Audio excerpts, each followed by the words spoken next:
Did Michigan State just hand Minnesota a victory on a silver platter? The Spartans' agonizing 23-20 overtime loss to the Golden Gophers wasn't just a defeat, it was a potential season-defining moment. MSU could have, arguably should have, walked away with a win. Instead, they're staring down the barrel of a 3-6 record, and still searching for their first conference victory. One more loss and the Spartans will be saddled with a losing record for the fourth consecutive year.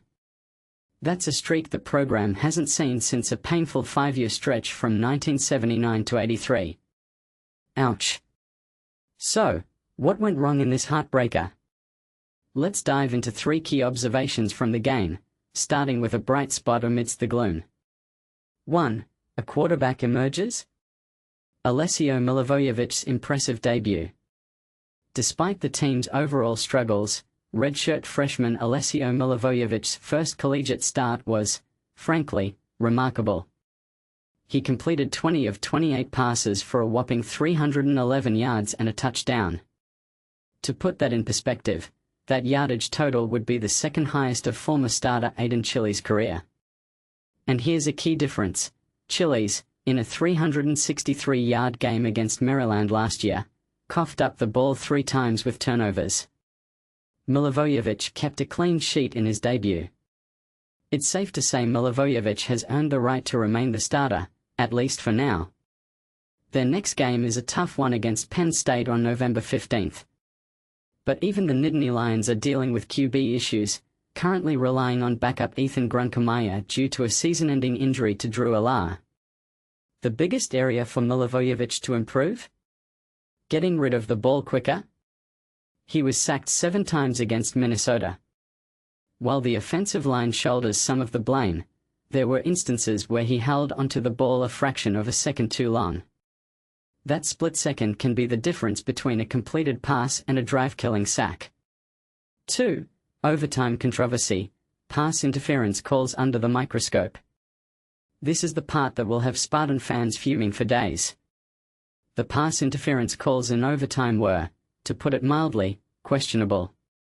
On 3rd and 3 in overtime, with MSU possessing the ball first, Milivojevic targeted Rodney Bullard Jr. in the end zone. Bullard's jersey was clearly tugged, and the PI flag flew. A collective sigh of relief, right? Not so fast. About a minute later, the referee announced that there was no foul. The reasoning? Apparently, they decided the jersey tug didn't actually impede Bullard's ability to catch the pass. But here's where it gets controversial. How can anyone truly determine that after the play is over, and with Michigan State already lined up for 1st and goal? It defies logic. Then, with Minnesota's turn on offense, they also went deep on 3rd and 4.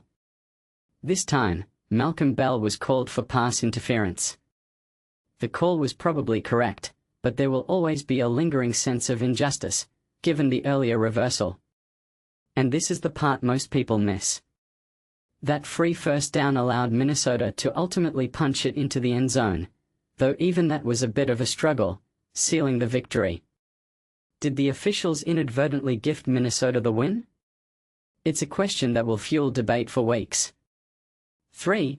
Touchline temperament. Where's the fire from the head coach? Watching the game from home, I couldn't help but notice how often defensive coordinator Joe Rossi was featured on the broadcast, compared to head coach Jonathan Smith. Yes, there's the narrative of Rossi returning to Minnesota for the first time since taking the DC job at MSU. But the sheer frequency of Rossi's appearances on the Big Ten Network feed was highly unusual for a coordinator. I wouldn't be shocked if casual Minnesota fans, unfamiliar with the coaching staff, mistakenly thought Rossi was in charge. And there's a good reason for that. Rossi brings an infectious energy that Smith seems to lack. He was visibly excited, rushing to congratulate his players after every crucial stop.